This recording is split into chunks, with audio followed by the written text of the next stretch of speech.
Screening for group B Streptococcus should be done between 36 weeks and 0 days to 37 weeks and 6 days of gestation.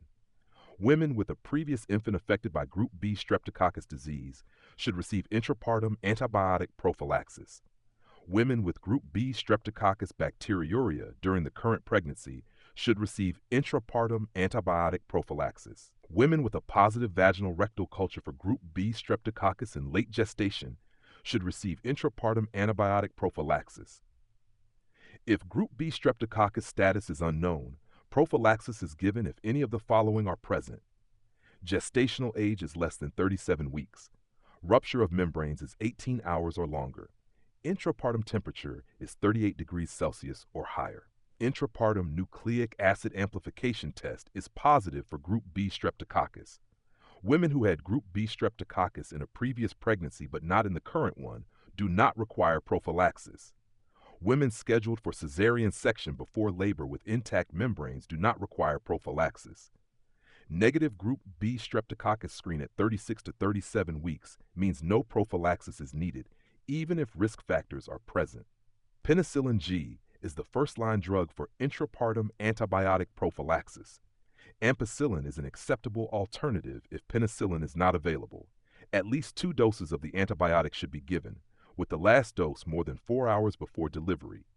If allergic to penicillin, cefazolin is used unless anaphylaxis risk exists.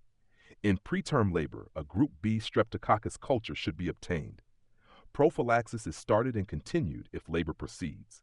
If labor stops, prophylaxis is stopped while awaiting culture results. If culture is positive or results are not available at onset of labor, prophylaxis is given. If culture is negative, prophylaxis is not needed. In preterm premature rupture of membranes, group B Streptococcus culture is obtained. Antibiotics are started immediately. If labor begins, antibiotics are continued until delivery.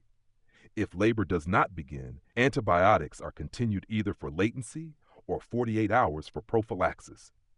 If the mother is positive or results are unknown at labor onset, prophylaxis is given. If the mother is negative, prophylaxis is not given. Routine antibiotic prophylaxis is not recommended for neonates of mothers who received adequate prophylaxis.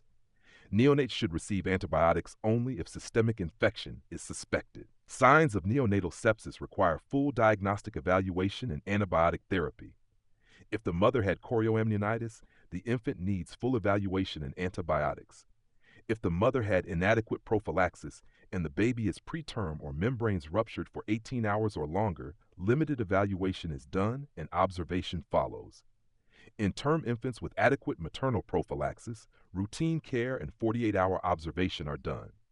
Limited evaluation includes blood culture and complete blood count with differential and platelets. If symptoms appear, full evaluation and antibiotics are started. Observation can occur at home after 24 hours if the infant is over 37 weeks, meets discharge criteria, and follow-up is reliable. Inadequate follow-up or discharge criteria not met requires at least 48 hours of in-hospital observation.